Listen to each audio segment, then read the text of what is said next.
Good morning everybody and welcome to another video devotional.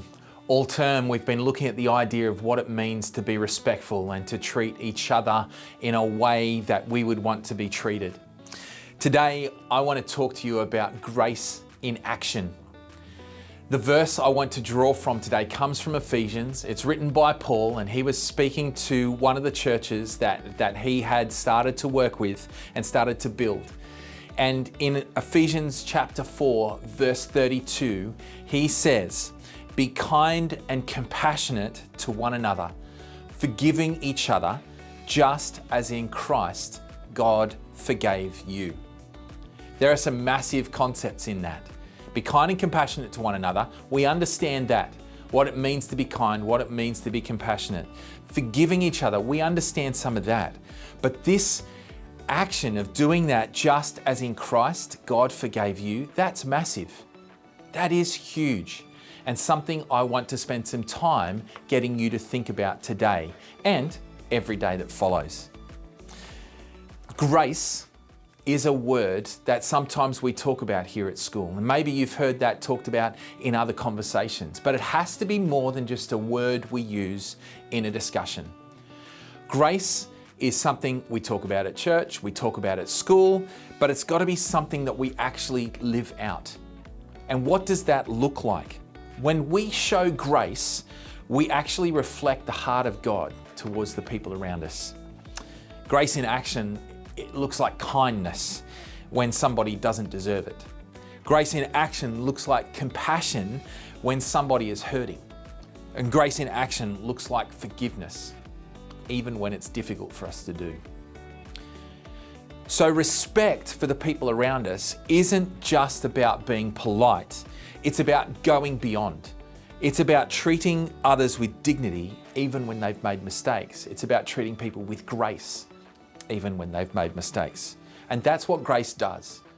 It lifts people up. It doesn't tear them down. Imagine somebody in your class says something incredibly hurtful to you.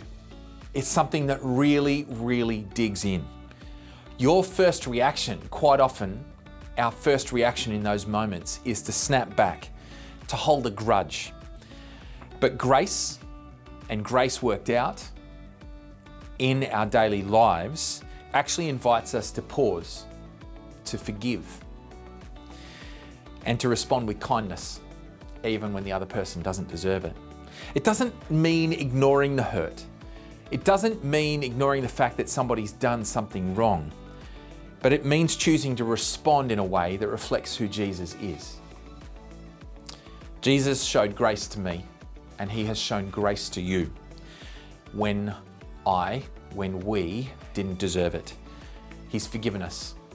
He loves us, and he gives us a fresh start, and we are called to do the same for others. So why is forgiveness important? I want you to think about what happens to you personally when you hang on to a hurt.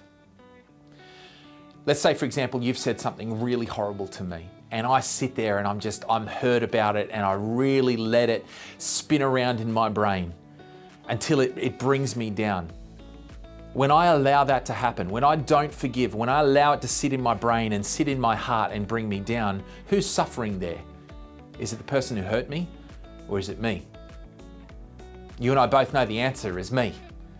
When I don't forgive somebody, when I let it sit in my heart, when I let it sit in my brain and fester, it's actually me that suffers.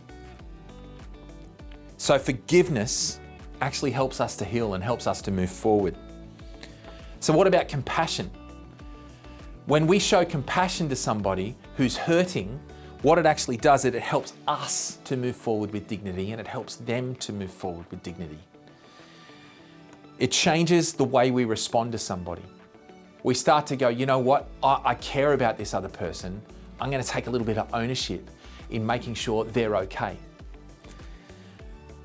So I want to encourage you, as we think about treating each other with forgiveness and we treating each other with dignity, when we start to think about showing grace to the people around us, what is one way you could show grace to somebody this week? Is there someone you need to forgive? Is there somebody you need to encourage? Is there somebody you need to be kind to? What if that's hard? How are you going to do that? One of the best ways we can do that is by praying, asking God to help us, asking God to help us see the other person the way He does. It's a big challenge, and one that I believe we can achieve together. Imagine the incredible difference that would turn up in our communities and in our country if we all treated each other with grace.